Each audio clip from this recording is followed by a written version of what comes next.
Hello friends, today I'm going to show you some JavaScript output statements and how to use it. So let's have a look at the agenda, what we are going to cover. JavaScript output.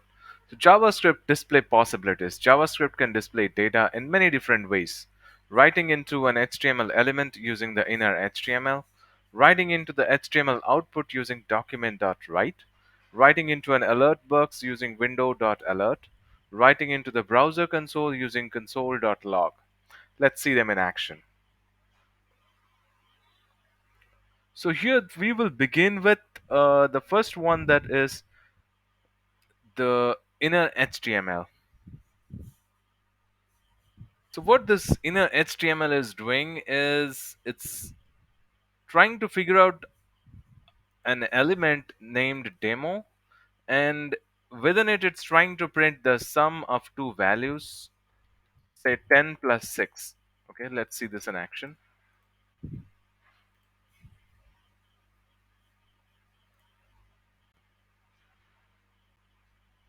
Now you can see that it's printing out the first two elements, which is the h1 and the paragraph. The second one is the ID, which has a demo, and it's trying to do the summation for 10 plus 6, and it's giving you the output 16.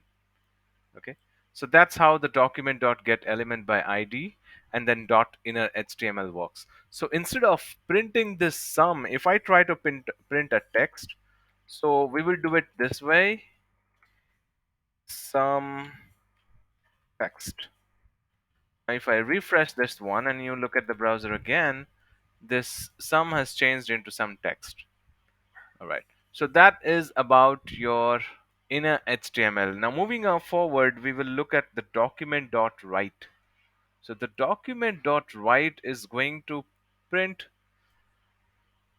print a text that we provide inside the uh, parenthesis, and this one normally will delete all the existing HTML elements and override them. So let's see this in one action. Okay, here we will test the document.write. So document.write is going to replace everything on the screen and print its value. So let's run this program and have a look at that. Oh, okay. So the general format of document.write is to print it within a script. Now you can look that there is an output which says 15 plus 6 as a string. Now, if I remove this one, this is going to take it as numbers and it will give us the output. Okay. So this one, if we put it within a script, it's behaving like another element. But what if I take it with, let's say I'll remove this script part and I will use this one. So I will use that within an on click event, within an element, a button element, and I will try that passing on from an on click. So this one will give you a different result now.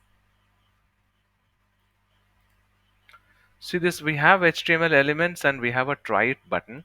Now when I try to hit on the try it button, this is going to override all other elements and print its text. See this? Everything else is gone and it's printing only whatever was written in document.write. This is if you put that one inside an in a click event. Okay, so this is a different case, and the writing it within a script is a different case. All right, so moving ahead, we will go on to the next one, which is window.alert. Now this window.alert will use an alert box to display the data. Okay, so let's try this one and see what's the output.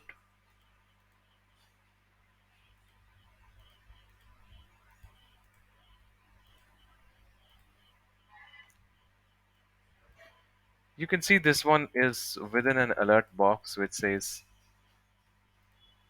11 is the output. You can see this. Okay, now we will do the same thing without window. We will just remove the window part and see how this one works with just an alert.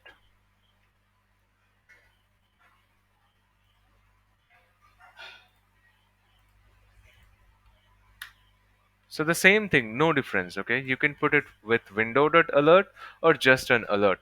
Both the cases it will work the same. Now move ahead. We will go to the other one, which is console.log. So this one is going to do something at the console end. This is nothing to do within the HTML body. So this will simply do its work within console, uh, the console area. So we will print two things, one text and one number, and let's read the output.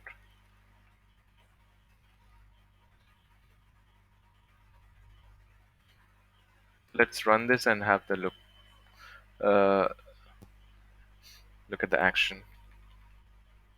You can see that it's saying this is the body and nothing else. So we will have to check it inside the console log to see what's going on. You can see inside the console log, it's printing two values, which is the number 21 and the other one is this is the string value. So this is how the console.log works. Okay. So moving ahead, we will go to the window.print. This is going to print anything on the window. Okay. So let's say this is the body and this is some text. Okay, and then let's print a paragraph.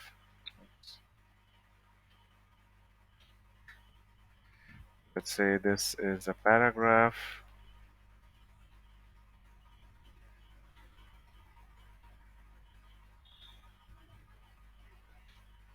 Okay, let's now run this one and have a look at the output.